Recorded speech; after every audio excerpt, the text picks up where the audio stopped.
I had a very, very hard time in my life because I was diagnosed with cancer, breast cancer, a half year before. And I was just going through a very hard treatment, the chemotherapy. My name is Shukra, and I'm here to share with you a really amazing story with Paramahamsą Vishwanandę. It happened to me 2014, and it's linked to my sister, Anishwari.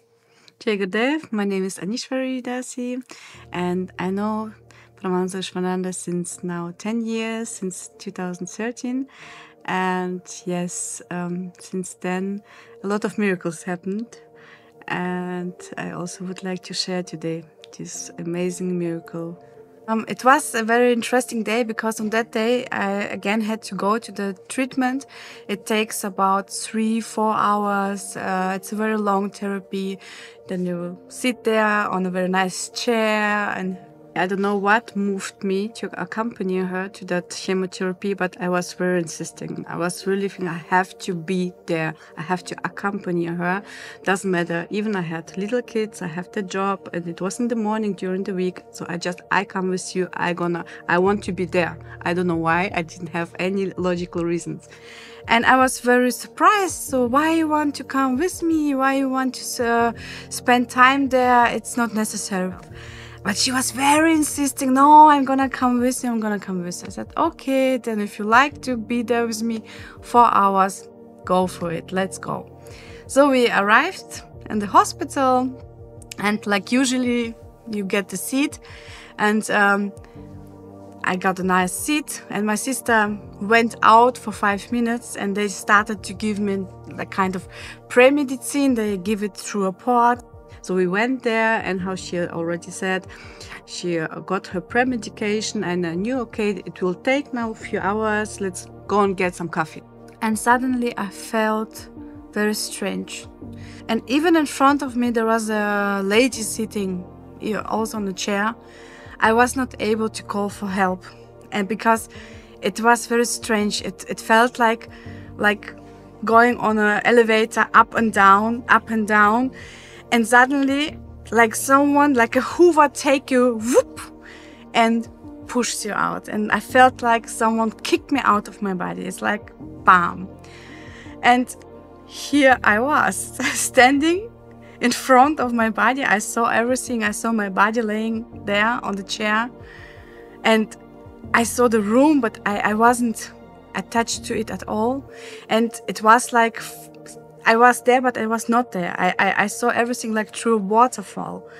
And I felt no connection. I was somehow disgusted about this body. It feels so, wow, so ugly. It's not mine. And I was feeling on the other side so free and so happily and so joyful. And the most beautiful moment was that I felt no pain. I felt no heaviness. Everything was so light. Everything was so nice. And I felt just amazing. And I was only observing something going on there, but it didn't bother me at all. And this was very interesting. Yeah. Meanwhile, my sister came back. Yeah, I went out, I got the coffee, coming back like 5-10 minutes later. And I went in the chemo room, and it's an ambulant in the hospital. I just saw all this disaster that everybody's running, all the doctors, and her responsible doctor is completely in panic. And I grabbed her, what's going on? Yeah, tell me, what is going on? And she just showed to me, look. And she was lying there, completely out of consciousness. Everything was out of her, yeah, completely. Yeah, I was completely in shock, but I saw they were panicking because they had logistical problems to get her in the intensive room. I had just could hear in that moment, get out my chewing gum. It was a voice in my head, get out my chewing gum. And I was looking, okay, she's lying, and this part was like completely, it was completely, there was no life, there was nothing in that body. The pre-story, let me tell the pre-story, so how it was. So I went out, I felt so nice, I was enjoying this moment to be there, feeling like, like happy and I felt like very beautiful. I felt like the best version of myself. And suddenly a voice appeared to me like, there's a chewing gum. You have to get it out. And in this space where I was, there is no idea like room, space, body, thinking, doing. It was immediately like the thought arrived and I immediately went through the waterfall back into my sister and I went somehow into her and told her, get out the chewing gum. It was like an order. I have to tell her. I went into her, get out the chewing gum, and then I went back.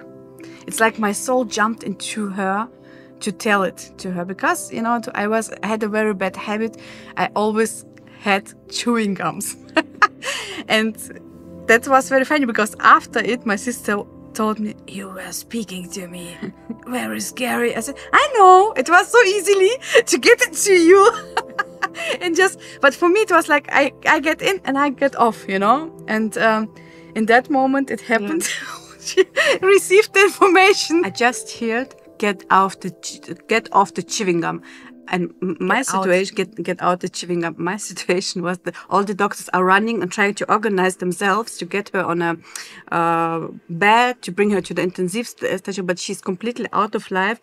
And I, with my coffee, my not really hygienic fingers, I don't know how I knew that. I just got on her, pressed her this part of the mouth down, went in with my fingers in the mouth, and I was looking for the chewing gum while she was laying. Suddenly, one of the doctors, what are you doing? I need to get it. And I just got the chewing gum here, and she was like, how you know it? How you know it? They were shocked, yeah. Don't ask. Don't ask. I just, it was there. I knew it. I didn't even want to explain it, but I heard her voice, get out the chewing gum. And then we got her on the bed, we start to run, and I was all the time, we were running, and I was holding her, and I don't know from where this knowledge came, but I was beating her up. Meanwhile, and screaming, yeah. Like you don't have come back. Meanwhile, you know, I got back and I didn't want to come back because it felt so great. This feeling where I was, this dimension where I was, it was amazing. Just, you know, this feeling of love and happiness.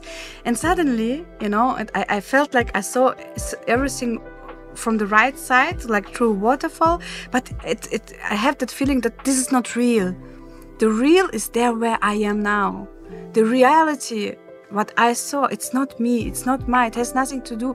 And to be honest, you know, I really love my sister in this life, but there I had no feeling towards her, not at all. I didn't feel any love or any worry that, oh, I left my body, oh, I died, oh, I'm poor me. No, not at all. I felt so happy and so great. And it was like a water around me. And suddenly I saw Paramahamsa Vishwananda. At the time, I wasn't a devotee. I just met Paramahamsa Vishwananda 6 months before. And I was just coming for darshan. And it felt good. I can see him very, very clear. Very beautiful with his hair, far away from me, but not so far. And he was dancing, and there were other people around, and they were like dancing like crazy. You know, it was like such a party going on there. And I was like, I want to go there. I want to go there. You know, it's like, I want to be there. No. It was like, you know, feeling like you're 14 years teenager and you are in love and your beloved is there. He's waiting and your parents are not, you know, allow you to go there like this. It was like, no, I have to go there. It was amazing, you know, amazing love what I felt. Just amazing longing to be there. But it was so interesting. I couldn't move. I couldn't do anything. I could only observe. But I didn't feel bad that I couldn't move there. But it was like, wow, how'd you get there? Oh my goodness. And it was so clear, you know, his black curly hairs, the face, and it was for me, oh wow, interesting, you know, you are here and you are so beautiful. And I felt that love connection. It was amazing, you know. And suddenly I heard like a screaming from the right side, and it was like a feeling like something is pulling me back. And it was like, oh, I want to go to this place. No, it was like, and you know, my soul was like pulling towards the other reality, and I didn't want. And then suddenly I turned around with my whole being. I just saw my sister screaming, and her scream was like, you know, like getting me, like something like pulling me back. And I turned towards her and was like, it's okay, I'm coming. And I was so angry, and suddenly I woke up on the intensive station. I was like, oh my God, here again. And it was like, and I was so shocked. And I wanted to move, but I couldn't. My body pulls me down. I wanted to move my feet, my legs. I couldn't. It was very strange. But from this moment, I knew that I won't die out of cancer. That this illness has been given to me like an invitation card to go on the spiritual way, to go on the spiritual life, to improve spiritual, because I realized, okay, what do I need? What do I need to succeed? What's the life? What's the life about? It's not about all this, what we see. And to that time, I really had no knowledge at all about anything in spiritual life, just a little bit interest there, and yeah, but not at all. And it was such a deep experience that you really, like, it transformed me completely, you know, because now I really know there's no death. You don't need to be afraid of death at all, because it's so beautiful what's waiting there, and it's so beautiful. You know, we just need to use the life for the right things, yeah, and to reach the goal, so we can move there where we have to move. And for me, it was amazing. After this, my spiritual journey really starts. You know, like I became devotee. I started to do Atma Kriya Yoga. I got initiated and all that stuff, and it was very amazing. And always, if I think about this time, it makes me laugh, and I have a joy in my heart, because it's like such a Tananda, such a bliss, such a love what I feel inside if I think and remember this moment and to see it. And I realize really that it sounds maybe strange, but all the Holy Scriptures speaking about detachment, and that our relationship to all our family members, friends, boyfriends, girlfriends, husbands, they are not really, it's a kind of duty, but it's not a real love. I experience what is real love. This is not real love. Even I love my sister so much in this concept of my body, to be her twin sister, and also, but outside this body, you don't feel this attachment. And if you don't feel the attachment, you don't feel this bond. If there's no bond, so then you really can differentiate what is real love. You feel like there's only one love, real love. This is between Atma and Para-Atma. And this I really experience and realistic, not theoretically, practical. And this is a biggest grace, the biggest present that I ever got. And I'm so grateful for that, because for me it's real. And to have this experience, this is amazing. And there's no death, you know. There's only the death of the body, not of our soul. And for this, I'm so grateful. For me, it's clear that every moment of our life is somehow planned. The only thing what we can do is our choice to go, to take this offer from God, and to come closer to Him or not. Since I met Paramahamsa Vishwanananda, this is one of a lot of miracles which I have been witness of. This is 1 year later. It was another miracle when she was operated also.